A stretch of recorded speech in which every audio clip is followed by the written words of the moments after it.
Welcome back, everybody. Welcome back. Yeah, episode 29, right? Is that what we're on? I Yes, think. sir. Okay, I was about to say I've got him right with confidence the past couple weeks, and then I slipped on this one. But I'll give myself a pass because it's 9 in the morning. It's the Well, earliest that's we've how ever it was for recorded me. one of these. When you jumped on, I was trying to think of what episode it was, and it's the first time yet that I blinked on an episode. And I don't know why, but I like that we made it to 29 because 29 for me, it's like, dude, we're about to reach 30. And when we hit 30, I think about the hours we have. Awesome, another milestone. Yeah. Yeah, but welcome back. Episode number 29 of the Backroad Banter podcast. We've done this for 6 months and some change strong. And that's, we're doing it again. But We're doing it again. Not even a vacation can stop us, because that's where Justin is. If you think that background looks like something you haven't seen from Justin, and he's literally only ever had 2 backgrounds, that's because he's not home. Yeah, that is true. I am. I was fortunate enough to have the day off. I don't want to say fortunate enough. I worked 12-hour shifts, so I will say I earned the day off. This is my scheduled day off, and here I am. But yeah, Justin is on vacation. Also a much earned vacation. Yeah, I haven't taken one in a while, and it's works his ass off.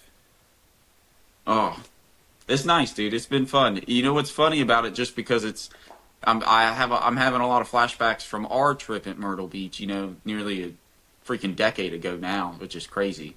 But yeah, I think it was 8 years ago. I think about those trips. Oh, good times though. It's fun. That kicked ass. You stole an IHOP menu. Yeah, dude. And by stole, for anybody that's watching this, I walked out with it in hand in front of them. So it's almost like they're like, he paid for it. You picked it up like right at the podium and just walked out the door. Like you didn't sneak it or anything. You just went in there and you were like, huh. And you just walked out. I caught the back end of it because I was paying last. I remember catching the back end of it, and I looked over towards the door. I said, what the fuck was Justin holding? I remember I have the video on my phone somewhere. I remember if I can find it, I will put it in here. Yeah. If I can find it. It's going to do some digging, but I remember I got my phone out immediately and I recorded my walk to the car, and I opened the door and I was like, what you got there? Dude, that was so I remember getting back to the hotel and you're crossing the street reading an IHOP menu. I think I'm going to get this next time. Yeah, I've got that put up in a box at home. That's with like all of our high school mementos and everything. It'll be a cool display piece in my house one day because of that specific memory. Oh, that's funny. It'll be cool down the road too whenever the IHOP menu is different. It was, dude. One of these days they'll change. Yeah, one of these days they'll change the menu like drastically, and you'll be like, "Wow, look at what used to be at IHOP." That's what's funniest. I'm pretty sure if we look at it, the year is on that menu. I think the year is on the back, in the corner in terms of when it was printed. So it's just a little. If I won't remember what year, because it is kind of hard. Was it 2017 that we went? Was it after high school? I think it was 2017. It was whatever year the garage burnt down. It was after high school, yeah. I would say 17 then. That would make the most sense. Yeah. I think it was after freshman year of college, I believe. Okay. The summer, so that would be... I remember I was in there buying beer. We went to Walmart and we're like, buying beer at night. Maybe they'll just believe it. You were 19 years old. Did. Yeah, they didn't. They were now like, oh, that I've worked... now that I've worked at a Walmart, I don't even think they so much believed it as much as they were like, I don't get paid enough to fucking stop this guy. Like, I don't care. To do it. I'm just gonna sell him this beer. He's at the beach. He looks old enough. Like, who's gonna say something? That's the big signifier too. That probably was like, you know what? I'm not gonna lose my job over this because you did look like minimum 22 to 23, really. So like, compared to me and Kevin, who were baby faced and obviously fresh out of high school. Yeah, you were definitely which is funny because we were right there with you, so they knew that we were all together, which is the funniest thing. Oh. Yeah. Yeah, dude, that was funny as hell. And I remember going into that trip. I intentionally didn't trim my beard for like 3-4 weeks, just so I looked a little bit older. Yeah, man, that I Like think that just was for one of that our purpose. that was one of our first stops. Was that Walmart too when we got down here? I think we Yeah, found the it was such a closest, weird Walmart too. the location and everything, and where it was at. Might a nice It one was now. green. Was it? Do you remember it being green? Yeah, you remember it being green? It was like grocery store only Walmart. Yeah, Now like they that you only say that, I had feel like food in the fridge and freezer section. that makes a lot of sense. I feel like I do remember that, dude. Oh my Yeah, gosh, that's so funny. You talking about that? I still think that's the only one of those I've ever seen. it's the only one I've ever seen for sure. Because I even I forgot Like, about it. That's how I know I didn't.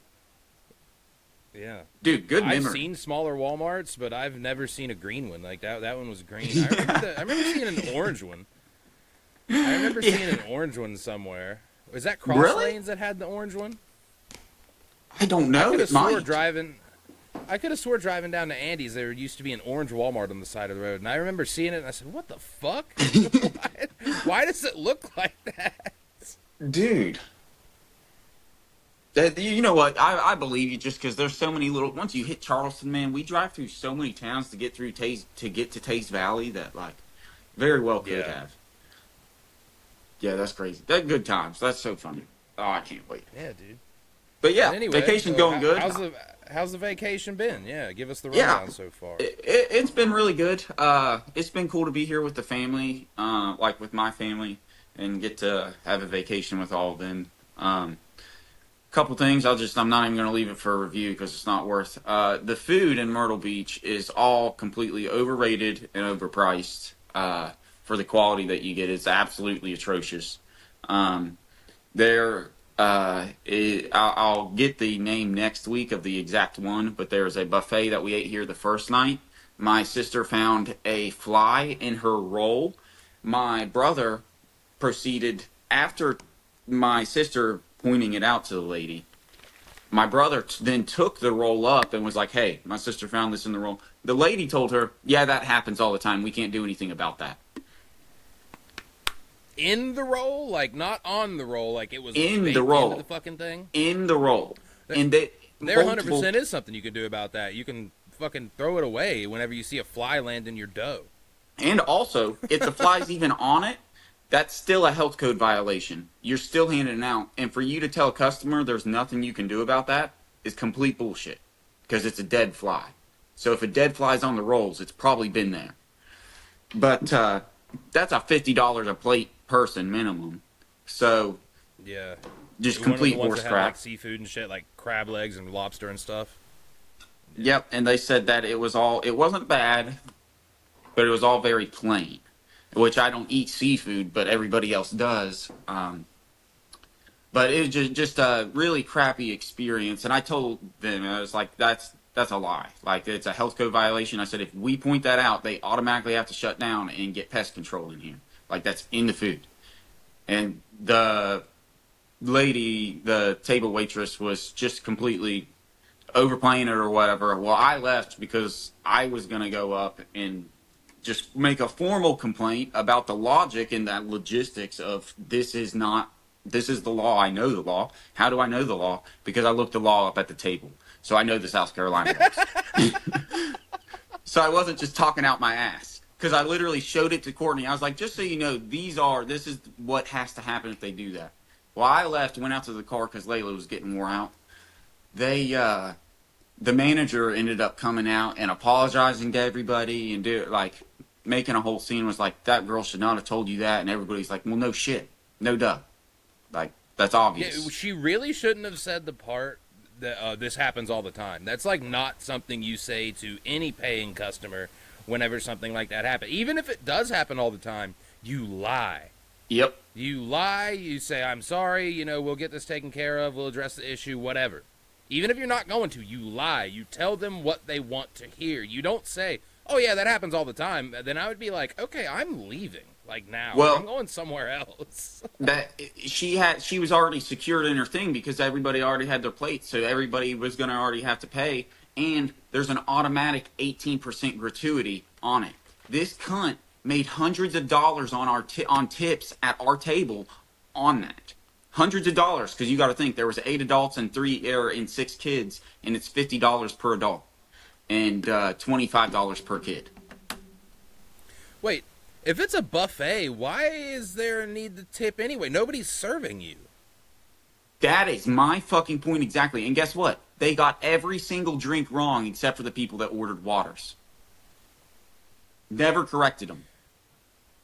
Yeah, dude, that's nuts. Like, I'm a firm believer in tipping people. Let me restate that. I am a firm believer in tipping delivery drivers and servers, like table servers. If you don't serve anything, then you're not getting tipped. Like, I hate when I go to Pizza Hut or something and I order something for pickup and it's like, oh, would you like to leave a tip? Like, fuck no. I came here and got this. That's I'm the not most. leaving you shit. Yes. Oh my gosh, dude, I'm glad you say that. Like, the people that made this got paid a living wage to make it. They didn't get paid waiter wages because the people in the kitchen get paid regular wage. Yep. I am not tipping you for something that I left my house and came and picked up. Yeah. No. You handed to me through the window. That's all you did. Yeah. Yeah. I'm glad you I- said that because every time that is my faith. That's my point of view. Faith is iffy on it because she just wants to be nice, and it's stupid that it's pushed into our culture to this extent. But for me, I do it on the work. If you haven't done any work, or if your service is bad for me, and then I also do it. No offense. I look at the jobs that I work and the jobs that I've worked and what I was paid hourly. You're working in a restaurant. I'm not going to tip you knowing that you have 5 other tables. I'm not going to give you a crazy tip knowing that you're making $60 an hour on tips working in a restaurant doing I don't care what your job is. You chose that job. You're working in a restaurant. So you're not doing anything bringing difficult. out wrong drinks.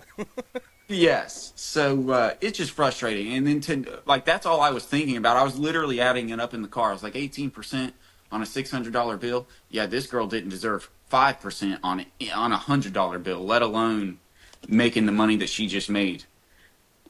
And I just found it funny, and I just know nobody will watch our podcast, but if they do, I want them. It's the monopoly of the horse shit down here. Everybody can have one bad experience at a restaurant because they only need you to eat there one time a year. And then they got you. Mm-hmm. And then you'll forget about it next year, and then you'll try it again, and same thing. But guess what? They just made $600 off you, and if everybody does it on a weekly basis, it's literally a monopoly. It's so funny. It's really bad advertising because we see their planes flying over and shit. That's shit. Do you remember when we went to that Mexican restaurant in Weston back when it was like the original one before they moved into the building? I mean, they only moved in that building like last year, but it was we went in there and it was like I think it was 4 of us, and we had a pretty hot waitress, and we were all like in relationships, and this lady thought she was gonna get good tips solely based off of her looks. We saw her one time, and it was to get our drinks the first time, and she didn't come back to the table at all. She went over to, I don't remember if you were there or not, but there was like 3 or 4 of us. I think it was me and Kevin. I could have swore you were there, maybe Seeley. And but she thought that, oh, this is a table full of men, I'm going to get good tips for them just because I look good. And then like she was just floating around the tables of the other men that were just hitting on her, and we weren't because we were all taken. And we were just sitting there pissed off because we were like, yo, like, I've got this whole meal. I've been out of water for 35 minutes. Like, where the fuck is this lady at? And then she's just, like, over across the restaurant just, like, getting flirted with and stuff. And I remember, like, this is probably the worst tip I've ever left anybody. I remember literally leaving her the change. Yeah. I paid in cash, and then I left her the change.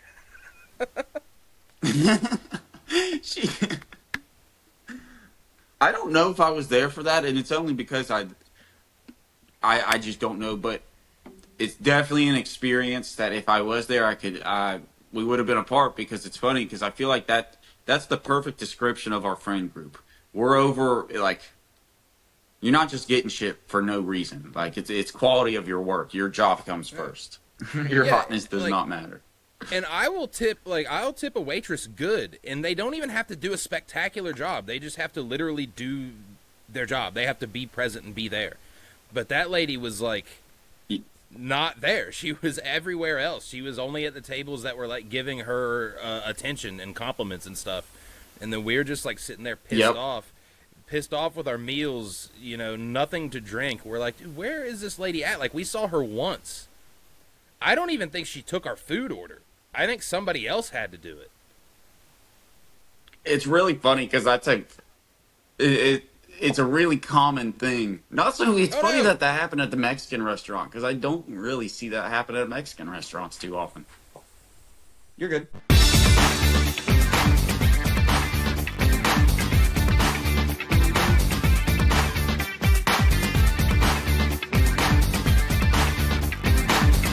Sorry for that brief intermission. Good news is, I got plenty stocked up. Nice.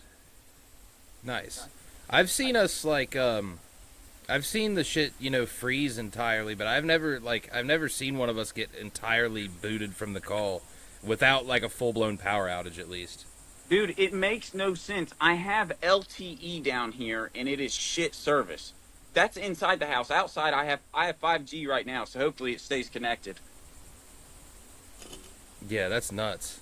Everybody just pretend there's a doobie tub up there or a dubby tub up there, and you can see my sponsors stuff, because I'm not grabbing it again.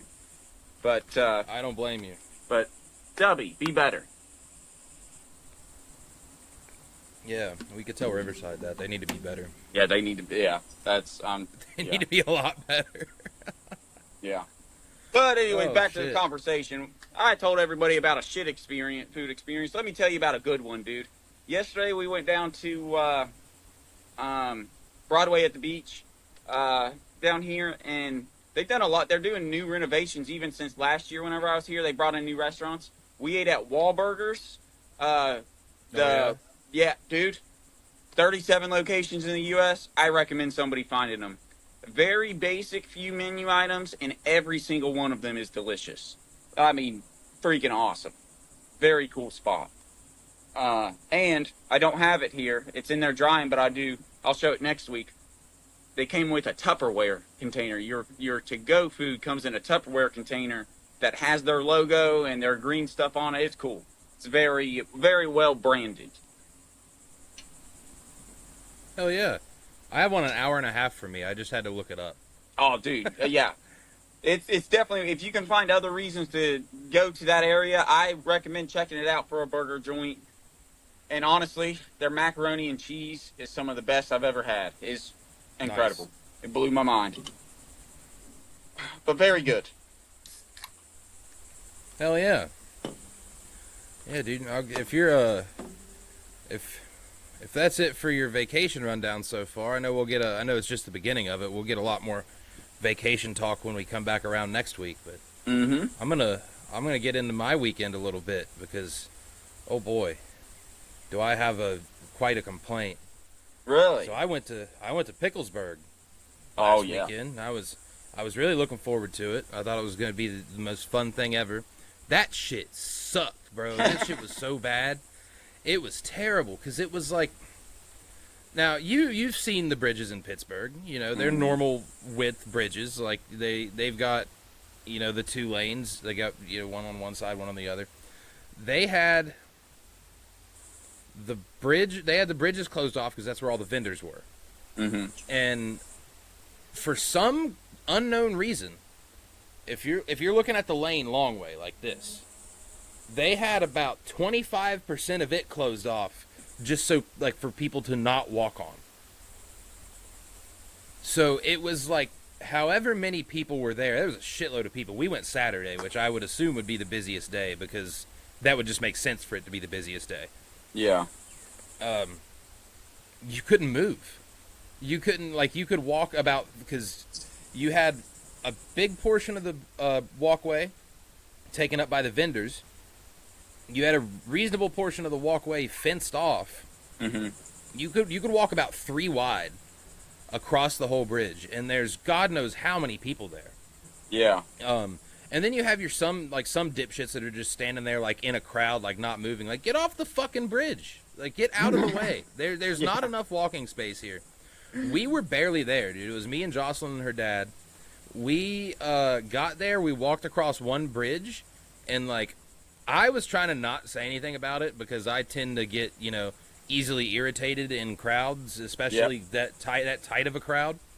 So I thought it was just me. I was like, yeah, I'm just not going to say anything. I'm just going to be here along for the ride. Yep. We get across the first bridge, and at the same time, Jocelyn and her dad both say, "Yo, this kind of sucks. Like, this isn't fun."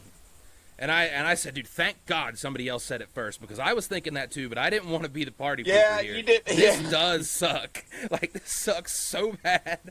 We ended up going out of our way and going to McFadden's Pub over there by the right field gate at PNC Park. Yep. And we just hung out there for like 3-4 hours.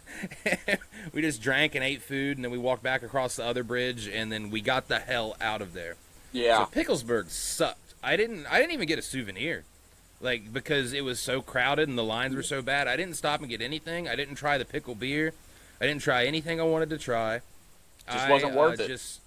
I just got there and I left, and it sucked ass. It was a disaster. It was so not fun. And then we left, went home. I had to be here because the new owners came and I had to sign my new lease.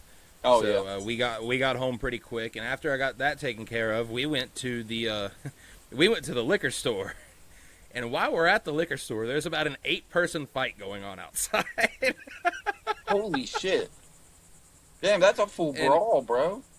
Yeah. I mean, there was about 8 people there. I don't think all 8 of them were fighting, but a good handful of them were fighting. And we were out there, and the only reason that I knew it was happening, so I see Jocelyn like looking up to the front. She's parked out there. She's like, nobody better hit my car. And I'm like, I don't know what you guys are talking about. I thought she was talking about like somebody pulling in, so I wasn't paying attention.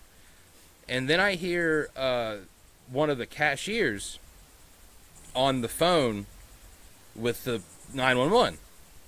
And these are her words, not mine. The words that I hear her say, exact words, are, "Yeah, there's a bunch of black people out here beating the shit out of each other." I said, "What?" I said, "What are you talking about?" And then that's when I went up to the front. I said, "My God, she's right. That's exactly what's going on." That is exactly what is happening outside right now. And then 2 of the people that were involved in the thing, like, after it dissipated, tried to come in and buy liquor. And then they were like, "No." They were like, "Get out of here. Like, we're not, like, we don't, we just watched you fight in front of the fucking store. You are not coming in here. You're not bringing this bullshit in here." Because, like, they said if anybody follows you in and that sparks back up, there's going to be a bunch of shit torn up. Like, get out. And then one guy was very reasonable about it. He was like, "Yeah, you're right." And then he left. And then one of the girls was not very reasonable about it. Oh, God. She got mad. And started yelling about the stupid fat white bitch at the counter, her words, and they just got furious, and they all got in their cars and left. And then by the time we left, we went outside, and there were literally strands of hair on the sidewalk from the fight. Yeah. They were out there whooping each other's ass. Damn. I was about to call that girl a cunt, but I don't want her to hear this and come and beat me up, so never mind. You probably just standing your ground.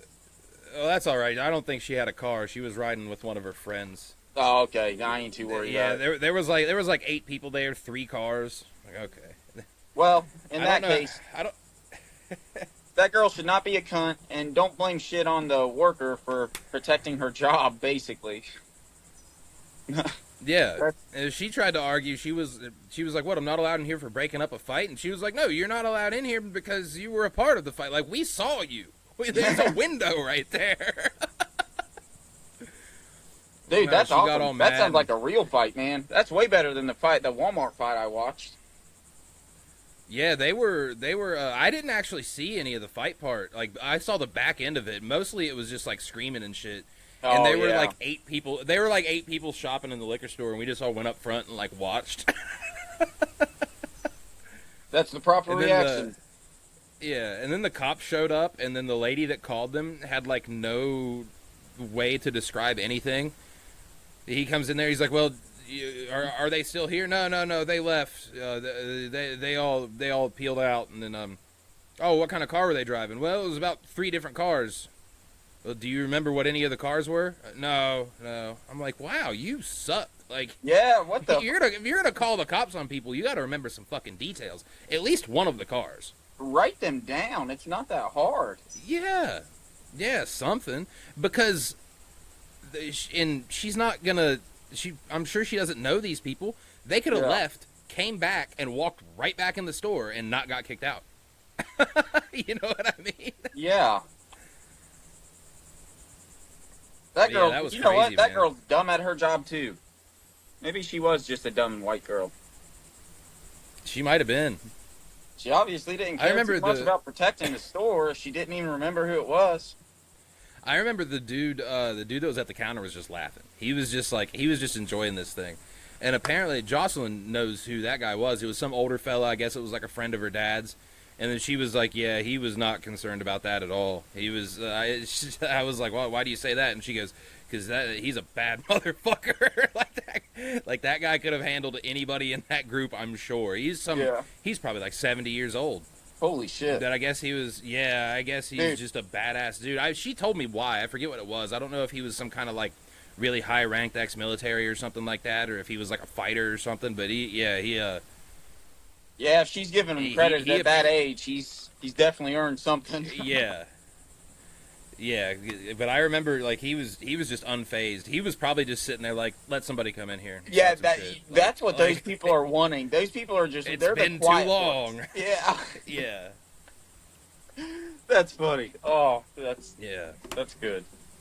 But that was about as far as my weekend festivities went. You know, just Picklesburg sucked. I went to a bar and then saw a fight outside of the liquor store, and then I went home. And then Sunday was pretty relaxed Sunday, and then Monday and Tuesday were work, and then here I am today, Wednesday at 9:30 a.m. Not working. Nice. You got tomorrow off too, then? Yes. Oh, nice. Yep. That's when I planned on doing about half of the editing tonight. Yep. Probably the other half tomorrow morning. And I got some things to do this afternoon, so I wanted to get this out of the way early. But yeah, that's but fortunately, I got my energy to get me through here. My old Dubby whatever flavor I got. Yeah. Nothing against Stubby. They rock. I've only had one energy drink while I've been down here in the past 3 days, though. And it has been because I'm fueling up on other liquid. And don't want to cross-contaminate. Because I don't need that, and I don't know what it'll do to me. So, better not. I usually only save it for my work days, but since today we were recording as early as we were, and I slept like horse shit. Like I had the weirdest dream last night, man. I had a dream for some reason that Ed Kemper was following me around my mom's house trying to kill. I don't know if you know who Ed Kemper is, but he is a serial killer. I do not know, but I just like the name itself. But to me, it was just a random guy following you around your mom's house, and I was like, that in itself is a nightmare. Yeah, he is a giant serial killer. And by giant, I don't mean famous. I mean literally giant. Like, he was a fucking huge dude. He was like 6'10" or some shit. He was just a big guy. No, I've never heard of him. He was a serial killer. Did he have like a nickname? I don't know. I might know him by his probably name. The Kemper's familiar, but I don't know. I don't know a lot of murderers. Or I probably do, but they aren't telling me about it. Yeah, he got convicted of 8 first-degree murders. He was also a necrophiliac. 6? So he was the co-ed killer. That was who he was. I don't know if you've heard of that. He was the co-ed killer. Maybe, but it's not coming to my head. Huh. So what's the serial killer numbers? 4? 6? I want to say it's 3. Oh, okay. I could be wrong.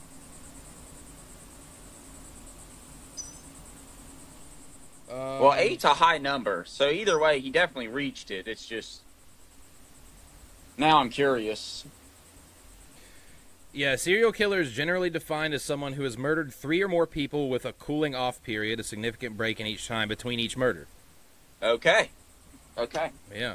Well, that makes sense because it's not. That makes sense. And it makes them all similarly or kind of premeditated in a way.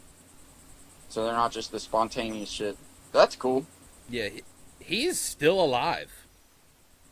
How has he not been killed? I don't know. Because I don't think there's fucking anybody that can do it. Yeah. I mean, he's 76 though, so I think life's about to do it to him. But what I was more meaning was because usually if you're a murderer, you're probably one of the most badass person in prison, and you're also protected because you're in secluded shit probably. But I was more meaning death penalty, but I guess it depends on the state because there's only a few that still hold that. California. That's why. Oh yeah. Yeah, he gets to. He's probably living in that luxury. Honestly, good for him. Yeah, what's crazy is this man got arrested twice. He got arrested once in 1964 and then again in 1973. I don't know the details. He has been in prison that long? Yeah, he's been in prison for a long ass time. Yeah. Oh my gosh. Let's see. He was, May 7th, 1973. Damn, that's crazy. But he murdered people and then like dismembered them and then like would have sex with them and stuff. He was a weird cat. Oh wow. Yeah, that's why in my dream I was so concerned. I said, "Fuck, I'm done for. This guy's gonna fuck me up." Dude, no, that still surprises me that they didn't give him the death penalty in the 70s.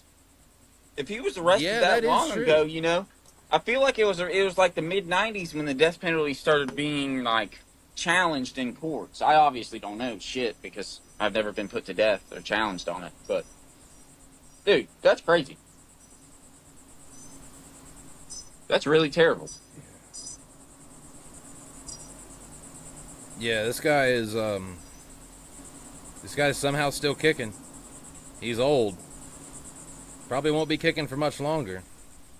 Or he's the type of guy that'll live in there for till he's 90. He is in a wheelchair. He's apparently wheelchair bound and suffers from diabetes and coronary heart disease. So, as big as he is and as old as he is, with all of these things, to still be alive is kind of crazy. He spent, let's say, 50 years in prison. Give or take, yeah. If my numbers, if I'm still remembering correctly, there was a certain point in time, the average cost of an inmate per year was around $12,000 in the United States. So taxpayer money has spent over $500,000, a lot more because it's California, just housing and keeping that guy alive for murdering 8 fucking people. Yeah. I'm not one that's for death penalty, but I'm for, I believe in cause and effect, and I also believe in value. And there's no value in keeping that guy alive if it's literally costing the people of California, and more specifically that county that they're in. That's crazy. Definitely millions of dollars with that guy, just because you got to think about healthcare treatment, because that's all paid for. Like, anytime he gets sick, that's crazy. You're good. He was denied parole like 7 times. Good for them for that. I like those judges. Yeah. He was denied parole in 1979, 1980, 81, 82, 85. Sorry, he waived his right to a hearing in 85.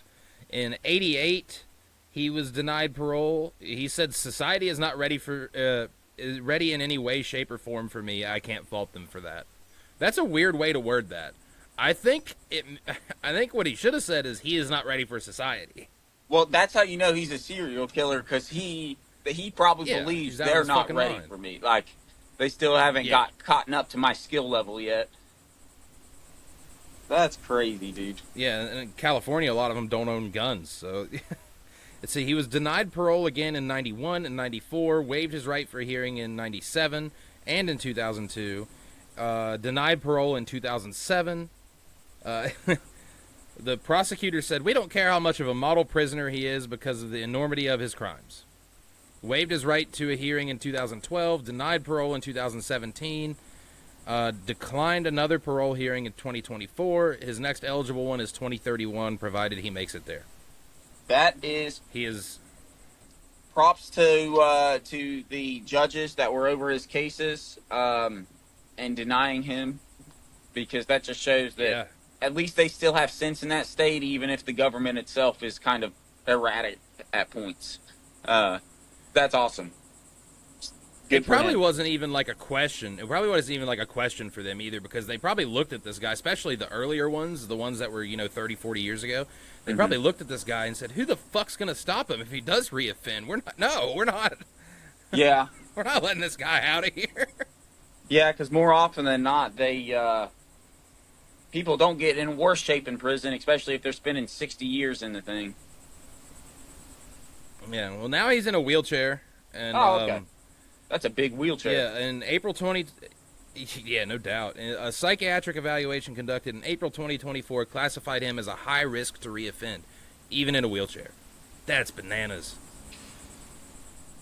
That's how you know you're fucking out of your mind, dude. Yeah, dude. If people can see a wheelchair bound man with heart disease and diabetes and think we can't let him out of here, like, I don't care how long ago it was, we cannot let him out of here. I don't care how close he is to dying. We cannot come back. Dude, when you go to edit this, you need to throw in a picture of this guy so that we can all see him. Because I've never heard, I Yeah. don't know if I've seen this guy, and that would also make a good clip for Instagram. I'm sure we could clip it somewhere. Add it into a clip, because that's really Yeah, dude. interesting, man. Holy Yeah, shit. that's nuts. Well, it's one thing the state's doing right of California. It's keeping that man locked up. Good for you. Yeah, dude, I remember I woke up like fighting this morning at like 5 a.m. I'm like, ah, shit. So I thought I was done for. My dream probably would have been a little lighter if I had considered the fact that he's 76 and wheelchair bound. I could just run. I could just move. I could just lock his wheels. See you, buddy. Sorry, man. Or dump him out of the wheelchair. That'd be the best thing. Yeah, I might be able to do. I don't know if I'm strong enough. That's a big fella. I'm gonna have to get some help on that one. We're gonna have to do a team lift. Yeah, him being OSHA wheelchair approved. bound, he's probably not in the greatest health. No. Dude, this is just the sidebar, but there's a pool down here in our yard, and there's a pool down there, and my little brother Parker in there, and I'm obviously looking at you, and I just look down, and Parker's in the pool, completely face up, looking like he's dead, and I'm just staring at him for a solid 10 seconds, and he's not moving. My heart just dropped for half a second, and then he just moved up. Oh, Literally, like right Oh, now, I'm man. a little emotional because I thought he was killing himself. At least he chose a nice setting to do it in. It's beautiful down here. yeah, he's like, oh, this is it. It's not gonna get any better than this. Oh, Might as well go out now. Parker. Okay. I didn't see you, dude. You just scared me again. Thank you. Dude, he was right where the ladder is to get in, or the deck is to get in. I couldn't see him because of the Yeah. wood, and it's a giant pool, so it was... Oh, that's funny. That's awesome. Well, you know what? I'm not gonna waste any more of our time here, just to keep you on your vacation schedule. So this one's gonna be a little quick one, but we're gonna have my favorite segment is coming back.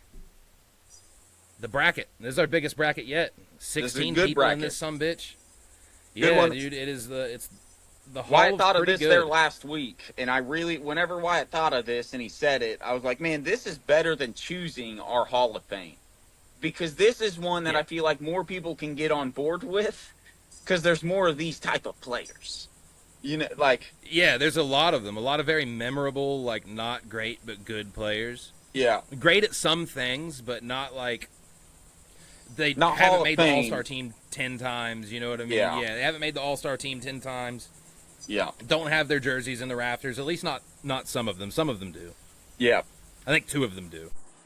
Yeah. So, Wyatt, if you don't mind, you go ahead and run over the title of the bracket, and you just go through each one of them, and we'll just debate off of yours, because I don't remember who's on who. Yeah, absolutely. So we're going to start at the top here. I think yours are in blue, mine are in red, right? Probably. I tried to color code them. I think that's how it is. Yeah, so we got the Hall of Pretty Good. It is a 16-player tournament. We're gonna try to breeze through this and not have too much fucking debate on it, but it's gonna be kind of hard for some of these. So the first one, we got JJ Redick and Mike Miller. I like that those two are in a matchup together because they are pretty similar in terms of their specialty. Yep. They're both big 3-point shooter guys. Yep. And they both have, quite a resume on them. Mike Miller was at least a part of the championship Heat team. He was with the Cavs for a little bit, right? Was he? He was with a lot of people. He played with the Grizzlies, I believe. Everywhere, yeah. Yeah, I remember him playing with the Grizzlies. He's a baller. He's a 3-pointer, for sure. Sharpshooter. And then JJ Redick, who has also played everywhere. JJ Redick's played quite a few places. I think most people our age might remember him from the Clippers the most. He was a part of that Clippers team that should have done something but didn't. That's where I have the most memories of it at. Yeah. A lot of people that are younger than us will remember him as the head coach of the Los Angeles Lakers. Yeah, and that is, in my opinion, his worst addition to his resume. Yeah. But he does add, he is now a professional basketball coach, so he can still add that. Yeah. And you know what? I think I'm going to have to go with JJ on this one just because he is he's pretty good on multiple fronts. He was a pretty good basketball player on top of head coach, but only pretty good. Not great. Yeah, that's about all I got for him. I mean, Mike Miller's got, the championship ring, but of course that he didn't do that. You know what I mean? He was a part of it. He had LeBron and Bosh and Wade and Allen and fucking It's funny, I put Mike Miller in there not because of his Heat stint. His Heat stint solidified him in there for me, but because of him being on the Heat, it's what made me watch a lot more of his previous career and see his highlights, and he just overall, he's not on the level, him and JJ both, they're not on the level of Ray Allen, but in terms of shooting abilities, that was there. But I totally agree with you because he has added head coach to his resume. Because neither one of them are NBA. JJ isn't an NBA champ, but he was more key to all the teams he played than Miller was. Yeah. So yeah, he was like a valuable asset to wherever he was at. Yes. Yeah, instead of just, okay, we know we can throw him in for 6-9 points a game for some random threes. So I agree with you, and I'm going to go with JJ as well. All right, now we're going to go to the second one, whoever's going to be JJ's opponent in round 2. We've got Nene. I don't know if anybody remembers him. One name from the Denver Nuggets. Yeah. I don't know if he played anywhere else. I remember him from the Denver Nuggets. Everybody I think this one's going to be age. Yeah. Yeah. I'm going to I think he's going to lose by a landslide because he's up against Steven Adams, and I think Steven Adams is just good. Steven Adams is another one of those guys that like is important to wherever he plays. He's not going to go out there and drop 20 points per game and half a billion rebounds, but his presence alone is enough to, especially defensively, or mainly defensively. It's not even offensively. He's not even a great offensive player, but just like knowing that guy is down on your low block, like what the hell are you going to do in the paint? You can't do anything. He's just going to bully you. He's just a rad Australian cat, bro. He is the fucking, he's literally an Australian fucking little Tasmanian devil. Except he's not little. He's giant. He's a freak. He's huge, yeah. So, sorry to Nene, but Steven Adams is smoking this one. So we got fully. JJ and Steven Adams in the next round, but we're going to finish on with the first one. We've got Gerald Green and Jamal Crawford. This is another one that I think I'm going to go with yours here, man, because I don't want to spoil anything, but I think Jamal Crawford's got a chance to take this whole damn thing. I do too. He's one of the best 6 men of all time. I look at him the way that a lot of people look at in terms of baseball. Ichiro Izuki. He is a guy that everybody loves. Everybody freaking loves that dude. And he's a small Yeah. guy that is a lot better than they expected. Oh, and if he gets hot, that's when he was dangerous. Like if he was consistent with his best, like at his best, he's ungoddamn touchable. Yep. He was His ridiculous. confidence If he level, caught- dude. Yeah. If he caught fire, he was otherworldly. But the only reason that he's in the Hall of Pretty Good is because he wasn't always on fire. He's But a when six he was man. on, You're Yeah, when he was you're always on identified. Yeah. Sorry to interrupt you there. That oh no, yes. you're good. I think our audio is a little bit iffy from the like. It sounds good, but I think it's a little bit laggy from the probably from your spotty service. But it Yeah, also I'm might sorry. Be my fucking internet. No, it's all good, man. We'll make it work.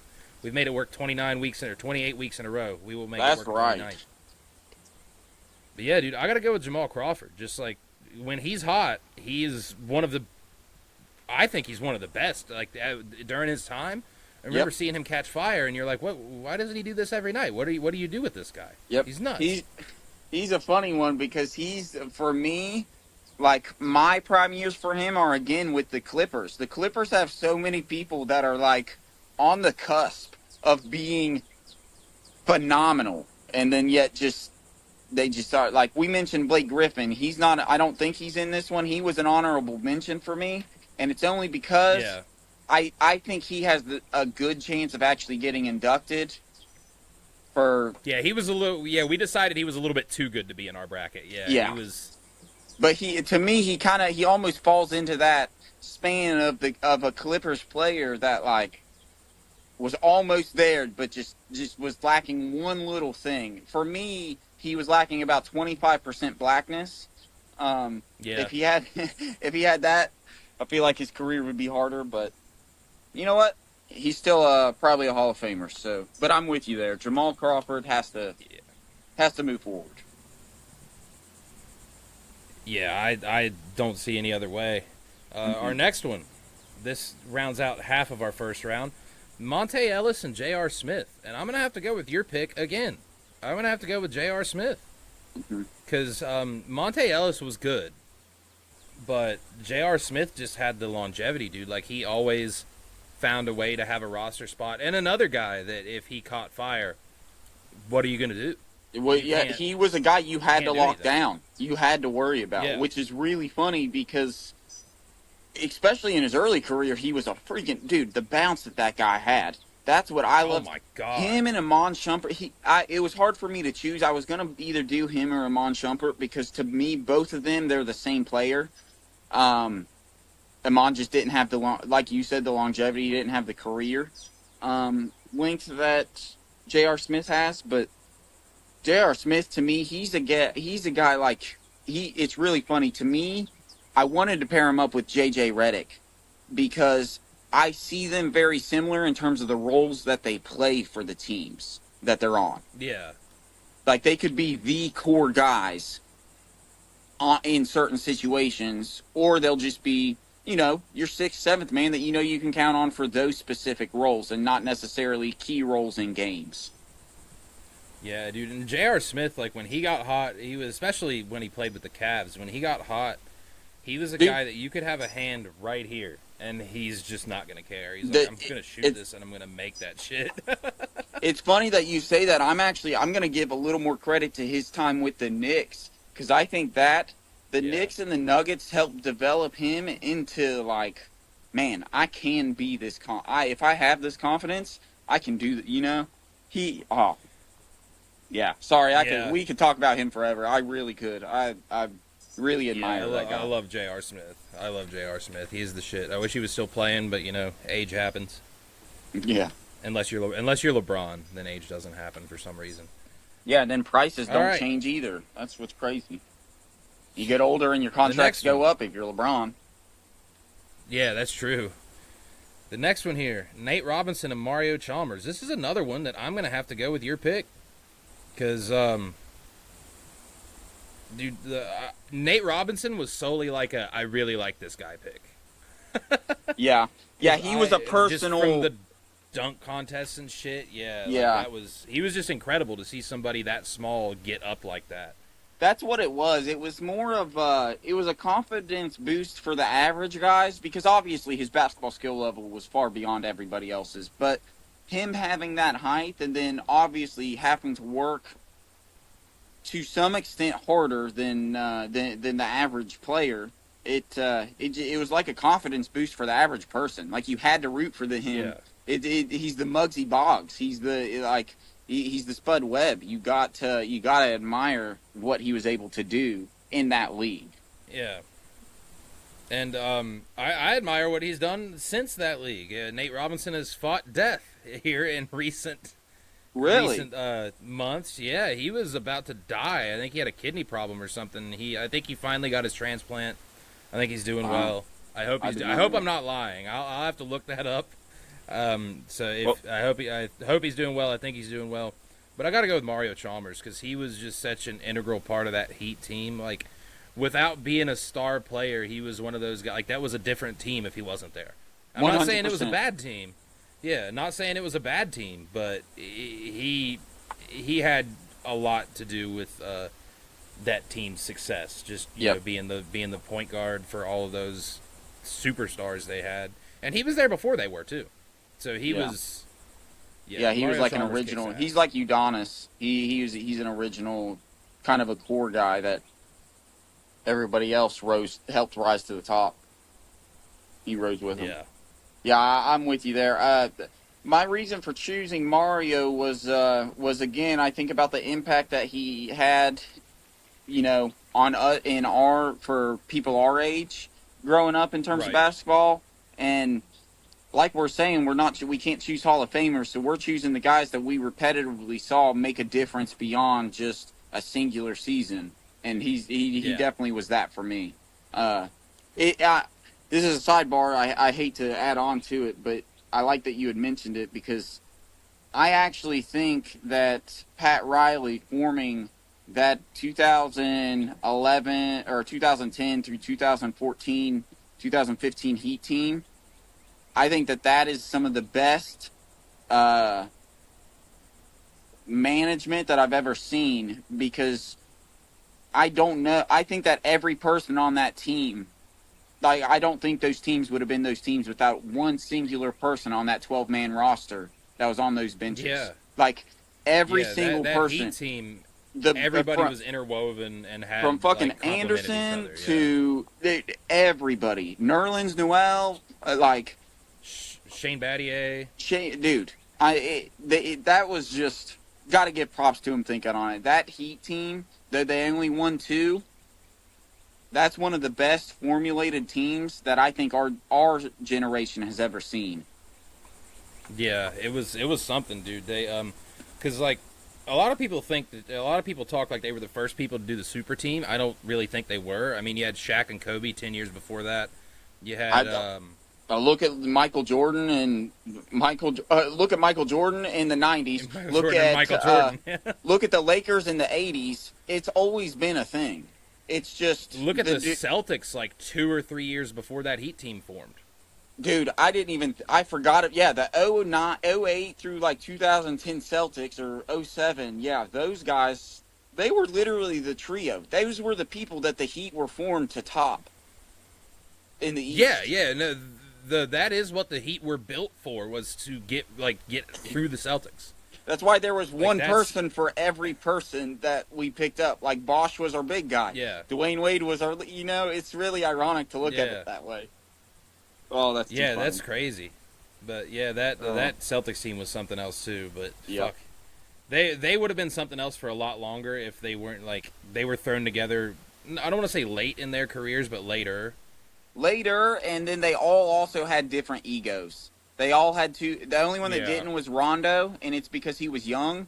But the problem was that he built off of the ego that that Paul and Pierce had, and like, well, yeah, it was a thing.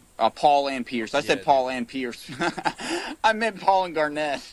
Paul Pierce and Garnett. Paul Pierce's ego has swollen so much, like post-career too. I remember seeing something a couple weeks ago. This guy said that he was the best pure scorer in NBA history. And I'm like, bro, you weren't even the best pure scorer like in the league at in the any league, point on your his team. No, career. I look at it as, it's really funny you say that. I watch a lot of his podcast clips because I find it entertaining.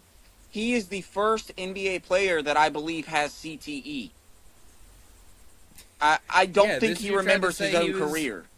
I think he No, remembers his he remembers career it as better than it was. Yes, yeah. He's remembering it as either his teammates scoring or his opponents. Like, he's inflated it just a little too much. He's the guy that if he didn't make it to the NBA, he would tell all of his buddies, like, "Man, I was gonna go pro if it weren't for my bad knee." Yeah, yeah. And that's what type of guy he is. Like, "Oh, I was dropping 50 back in high school, and I would have gone pro if it weren't for my bad knee." He would And be that guy if he didn't make it. that really upsets me too, because I used to really love, like, I used to be a Paul Pierce fan because I never would have expected his personality to be like that. No. But I just think, like you said, I just think that team came together too late, so they got overshadowed, and he wasn't able to really be what they could have been. And I think that's what he realizes is, man, they really could have been a dynasty to a point. Yeah, they at least got it done once, but yeah, if they were together for longer, they could have got it done a lot more than once. Yeah. See, we got our next matchup. Channing Frye and Zach Randolph. This is another one. You're damn close to clean sweeping me here. I got to go with Zach Randolph on this one because this was your pick. He kicked ass. He's actually, I believe, has his number retired in Memphis. He does. This is one of the only number retirees here. I think I honestly think he's borderline on that area where it's like almost too good to be in this bracket. If he would have played longer, I wouldn't have put him in there. If he would have played longer, I wouldn't have put him in there. Yeah, and that in his prime was just that, that Grizzlies time, which he was a big piece. You know what I mean? Like he was good. Yeah. But I do agree that he should be on. I do agree that he should be on this list right here. I want to see how many All-Star games he's made. He for me is somebody. So whenever I look at this, because for me the Hall of OK or the Hall of All Right, but not exactly the Hall of Fame. No. There's so many players that come to my mind in that, but it's very easy to identify because there's a lot more that stick out. But like now, if I was one of the few hundred people voting, I wouldn't have him in there. Like if his name came up, no offense, he wouldn't be on it. Yeah. And not as a Grizzly fan, but as a basketball fan. He was only in 2 All-Star games. So. Yeah, see, then I feel like he fits right in. He was he's an ideal person for a like if you're just a real basketball fan, you're going to love him because he's a fundamental big man that just kept to it. And then also was just a cool person. I love him. So, yeah. And nothing against Channing Frye. I am a huge fan of Channing Frye, bro. Oh my gosh. Dude, I love Channing Frye. His personality is so freaking fun. Like, I feel like he's like the dad, the fun dad of the basketball court whenever he's on it.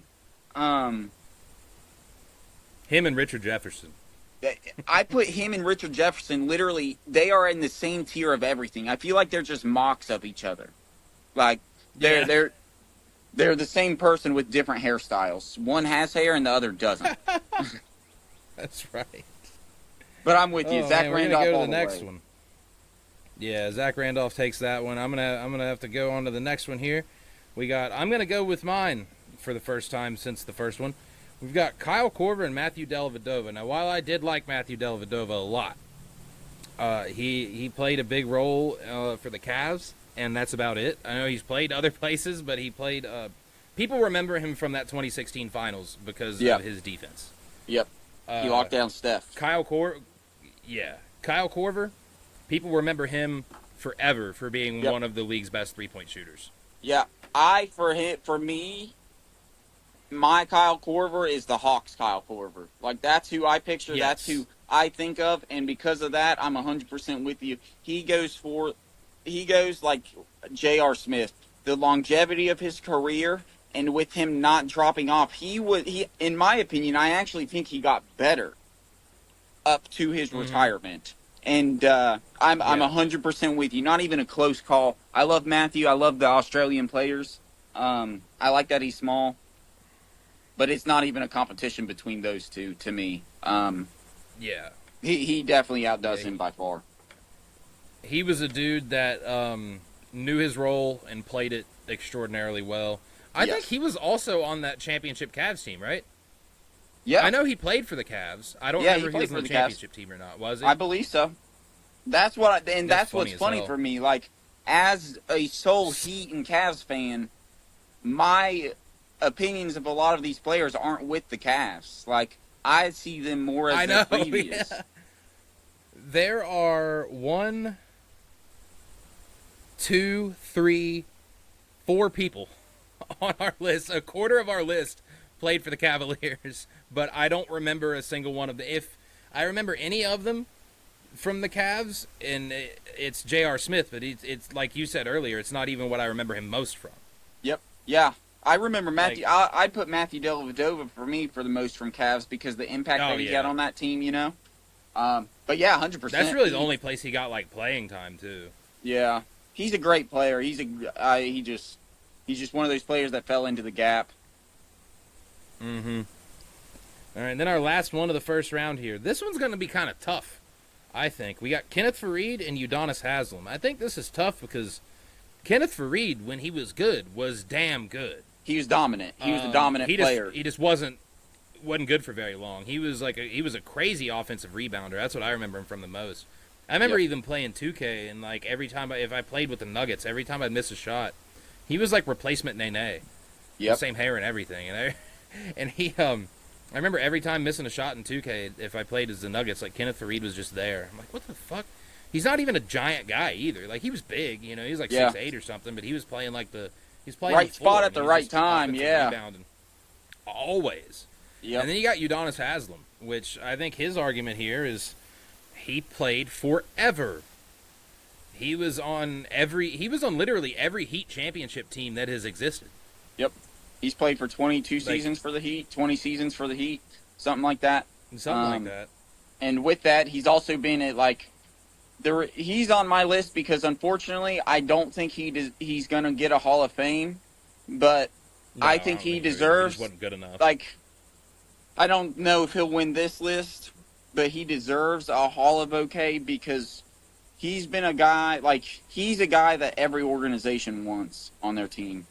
Every organization wants somebody that they can count on. And what he became more than everybody was the veteran, probably the father figure to all the rookies and even the young guys to teach them the ropes, to show them the evolution of the NBA, the things that he's had to go through, and more so the things not to. Because he knows he's not playing, but he can definitely show them the things for the kids that have the talent and have the skill set, what they need to do to make it to the top of the league.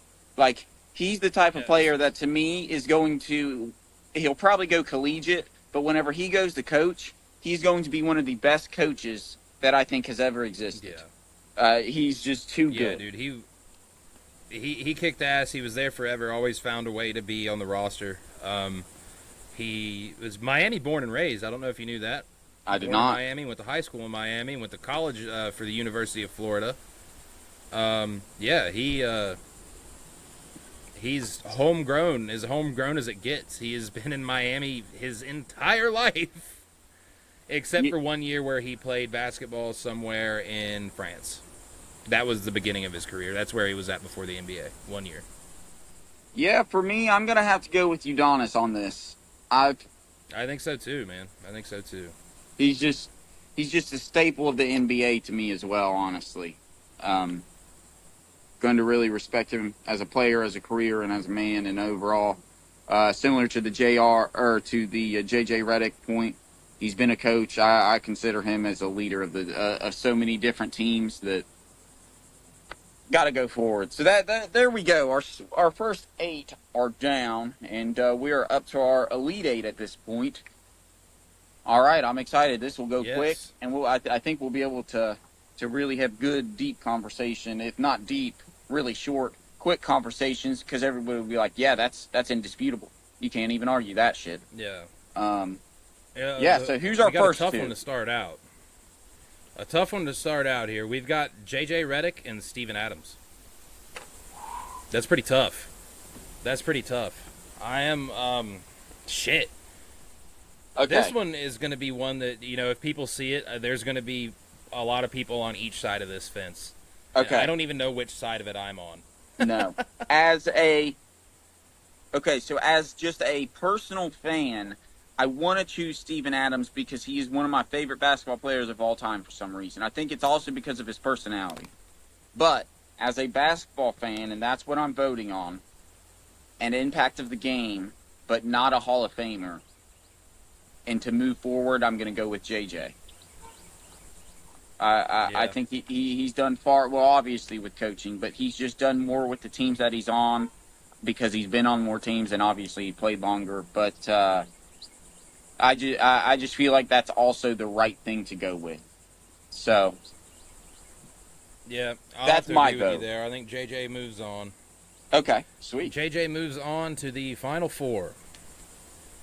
And now, we've got, I think this one, as much as it pains me to say it, I think this one's going to be a landslide.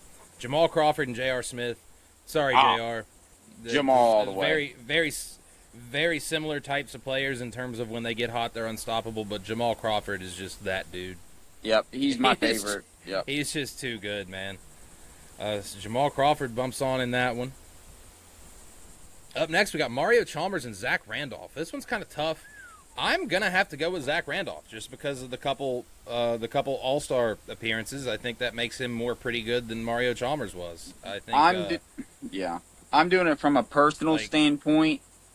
Zach Randolph gave me more memories, even though I'm a Heat fan, like I said. As a pure basketball standpoint, he's a player that stands out for a specific era in basketball in NBA history. Yeah. Mario is not. So yeah, I'm with you there, Zach Randolph. Yeah, I'm gonna have to go with Zach. And then we got Kyle Korver and Udonis Haslem. This is another tough one. Oh gosh, I want to go with Udonis Haslem because he played for 1 billion years. I think I gotta lean more towards Kyle Korver here, just because, like, the impact. He's one of those, like, whenever I think pretty good, like whenever I think Hall of Fame, I think a great all-around player. When I think the Hall of pretty good, I a lot of times it's very easy to pick out a specialty and the guys that did that specialty the best, like J.J. Redick. Like Kyle Korver is in that class, you know what I mean? Kyle Korver was just a three-point machine. Yep. He's one of the best shooters of all time. I think if he was came into the league in a different era, in the era that was more heavy towards the three-point shooting, he would be a lot further up on the all-time list. Yep.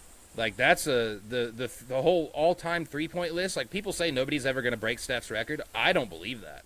No, I think somebody's going to break Steph's record because you shoot more. Like, people are shooting more and more threes every damn year. That's all they care about now. That's the primary focus. Yeah, it's nuts. I think Steph's record will eventually get broken. I think if Kyle Korver came into the league right now as the same Kyle Korver, I think he's way up there. Or he's way up there anyway. I don't know how many he's had. I tried to Google Kyle Korver and I almost just texted you Kyle Korver. Yeah. I'm going with Kyle Korver for the sole purpose of we just talk. I don't have to reiterate anything about Udonis. Everybody can tell. Like, I'm a huge fan of him and everything he's done. But Udonis is a player that if he wasn't staying on the Heat, he wouldn't be in the league 8 years ago. And with that, the impact that they've had and who's the better player is without a doubt Kyle Korver. So all personal things aside, and just from a basketball standpoint, my vote has to be dropped in the ballot for that. You guys are good. Yeah, you guys can come up here. Kyle Korver's got okay, so this is nuts. In NBA history, he is 8th all-time in three-pointers made, 10th all-time in three-point field goal percentage, and he has the record for the highest three-point percentage in a single season. That was 53%. If you round up, it's 54%. It was .536. Yo! That's crazy. Come over here. Like, that's bananas, dude. That's a giant field goal percentage for a season. That's crazy. What's up, everybody? This is my nephew, Nolan. Whoa. He just got back from the beach. He just rocked it out with some sharks, caught a few eels, killed a few, crazy crabs, all that crazy stuff. Oh, yeah. Look at him. He's got to dust all the sand off. He just fought off a couple eels. They had you all wrapped around his arms. But it's okay. He didn't get bit, but right there. He's doing okay. He's strong. It's pretty crazy. Nice. West Virginia blood. Yes, But yeah, sir. that's crazy. Kyle Korver all the way. Yeah. I'm going to make sure that's my face. That's going to be All right. the clip for... You're going to be my cover photo, dude. Yeah, Kyle Korver all the We're way. gonna have to go. We're in the final four now, right? Yes, sir. Final four. So I got to think because I haven't been marking these. Yep. So we got, I'm gonna have to remember who won. JJ Redick and Jamal Crawford is Yes. this one. This And one's pretty sorry, easy for JJ. me. Yeah, Jamal's all the way. JJ's going home. Yeah, Get out you of should here. have coached JJ for a Redick. better You're gonna team, go buddy. Coach somebody. Should have coached for a Yeah, better you should've team. coached better. Yeah, honestly, if he had a championship right now, I think I'd put him up there. But I'm not, so because he didn't. Yeah. So who's the next? Zach Randolph and Kyle Korver. And this one's again. I hate to let Kyle Korver go, but I gotta go with Zach Randolph, man. Yep. He's right on that cusp of. I think him and Jamal Crawford both are being right on that cusp of being too good for this list. Yep, that's how I am. So, he is just below Blake Griffin. Like he is a good substitute for Yeah. Blake because you can go either way. Yep. He's a dude that, like, if his best years, if more of his years were his best years, it's like the best of his career was only like 3 seasons, something like Yep. that. 4 seasons. If it had been longer than that, like if he'd stayed that consistent, because he was never like best in the league or one of the best in the league, but if his best years, like he played like that for 6-7 years, he ain't on this list. Oh, Too yeah, good for him. 100%. So No. I think he's going to the finals here. Yep. Is that it? So are those And two then it? our We have finals- one more? Our finals are that's it. Yeah, Oh, gosh. that was our So now we're down to Jamal Crawford, Zach Randolph.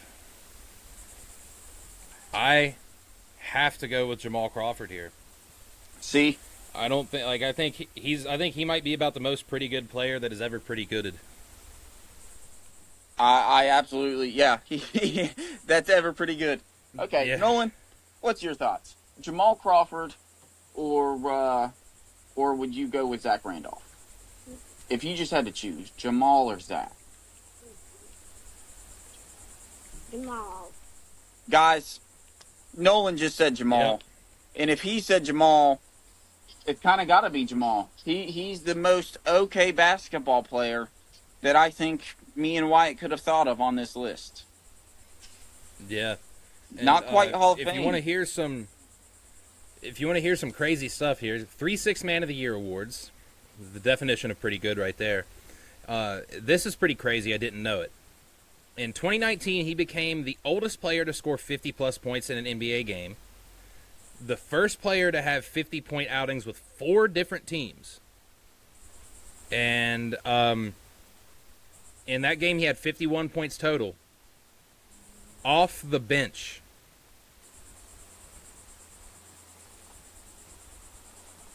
Most points ever scored by a reserve. Well, yeah, He because is of 29th all-time in 50-point games. That's crazy. Caleb, you're a basketball fan. Do you agree with our thing? We're doing our bracket this week is NBA, not Hall of Fame, but Hall of... What is it, Wyatt, Hall of exactly? Pretty good.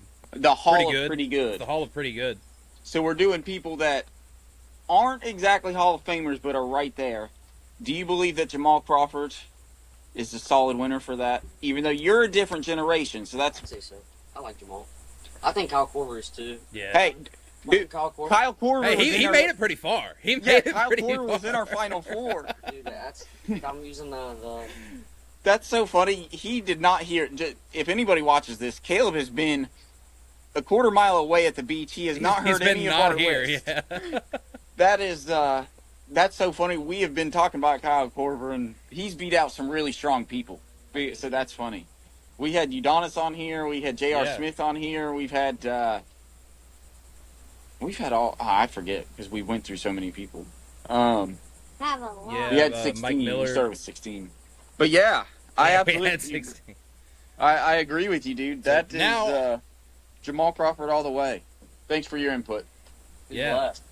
Is anyone And left? now, No, he's won. after his He beat out Zach Randolph. after his 3 6 Man of the Year awards, he is, Yeah, he's 3-6 now- man of the he's year, now the- in the Hall scoring of multiple Pretty 50 points games. Wyatt said he's the oldest player to ever score 50 points off the bench. I think. Good. He was the oldest player to score 50 points. He was the first player to score 50 Yeah. points off the bench. Oh, okay, yeah. So that's Yeah. that adds to it even more. That's a notch up. You know what's crazy? He never played for them, but do you know who drafted him? No, He never played a game for him. He got The traded. Cavs? I'm guessing on draft day, the Cavaliers.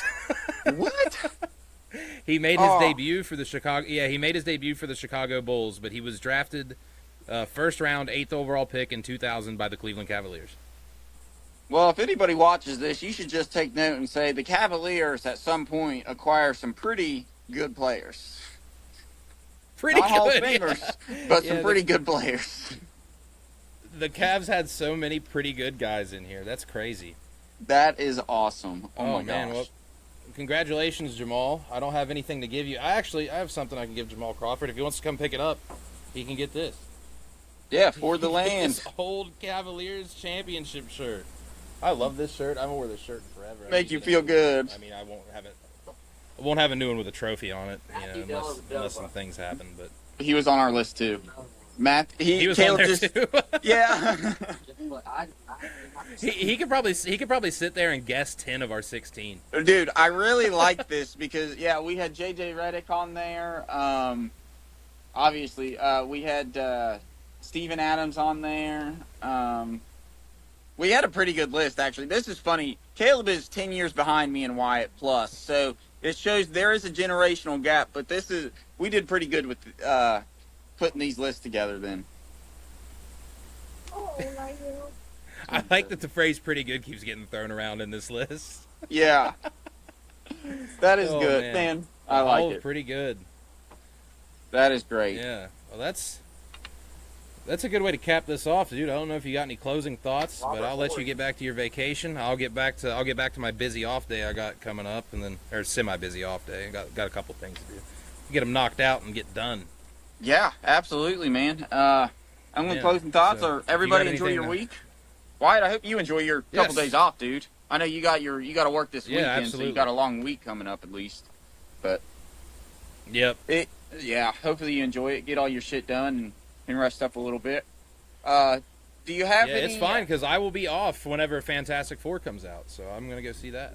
That's awesome. I'm getting ready. I want to go see that, and then we're gonna go and see this one that just dropped here recently. But do you have any Superman? Yeah, Superman. For anybody that's watching, do you have any? Are you planning on streaming streaming any of your games or anything coming up, like NCAA or anything? Oh. I might. If I do, it'll probably be before this comes out because I'm working Friday through Saturday. If this comes out Friday, then me saying it now, people are gonna be like, "Oh, well, it already happened." But I might. I gonna be don't have relevant. any hard plans to do it, but I think if I do, it will probably be tomorrow because Jocelyn's got stuff to do all day, so she won't be here, and I'll just be. I'm planning on getting most of my things knocked out today, editing knocked out tonight and tomorrow morning. And then, so my goal was to make Thursday smooth sailing before this long weekend that I got to work. So, Yep, that sounds good. if then. I do, it'll be tomorrow. Okay. There'll anybody? always be anytime I do, there'll always be an announcement on the Instagram and stuff. So, Yep, that's what I was just about to say. I figured you. That's what I was gonna say.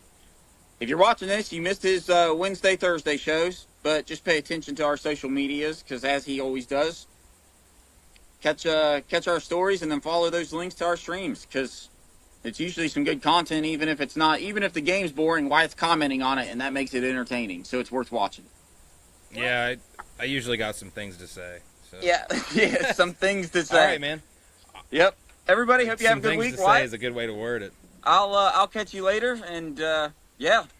Yeah, man. What game? Oh, I lost your video, but yeah, you have a good rest of your vacation, and we're out of here. Yes, sir.